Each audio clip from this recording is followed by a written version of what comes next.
అవకాశం ఇచ్చిందండి, పిలిచి అవకాశం ఇచ్చింది. రారా హాయిగా పాపం చేద్దాం, ఇంట్లో సొమ్మంతా పెడతాను, తిని ఎంజాయ్గా బతుకుదురు కదా, మంచిగా ఉంటుందిరా లైఫ్, రారా అబ్బాయి అని. యోసేపు కక్కుర్తి పడి ప్రలోభానికి లోనై ఒకవేళ అక్కడే బెండై ఆగిపోతే, ఆ పాపానికి చోటిచ్చి ఆగిపోతే ఏమయ్యేవాడో తెలుసా? సర్వనాశనం అయ్యేవాడు.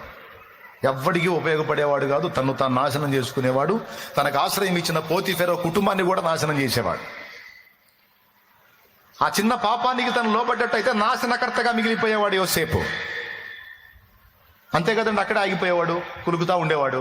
ఇంకా ఐగుప్తు ప్రధాని లేదు, ఫరో దగ్గర నాయకత్వం లేదు, అన్నలకి కరువు కాలంలో ఆ ఐగుప్తు ప్రజలకి చుట్టుపక్కల ప్రాంతాల ప్రజలకి అన్నం పెట్టి అన్నదాత అయ్యేవాడు కాదు. ఇవన్నీ ఉండేవి కాదు. చూసావా పాపం ఎక్కడ కొట్టబోయిందో? పాపం అలా పట్టుకుంటుంది అనమాట. కీలకమైన పాయింట్ల్లో పాపం ఆకర్షిస్తుంది. అవన్నీ వద్దురా బాబు, ఇదిగో ఈ మనిషి దొరికింది, ఈమెతో ఎంజాయ్ చేయి, పైసలు ఇస్తుంది, తిను, ఆనందించు, మునుగు, తేలు, ఈ కుటుంబాన్ని నాశనం చేయి, నిన్ను నాశనం చేసుకో, సూపర్గా ఉంటది, మజాగా ఉంటది, భలేగా ఉంటది, ఎంజాయ్, రారా అని పిలిచింది పాపం. పోవే, హో, నాకొద్దు,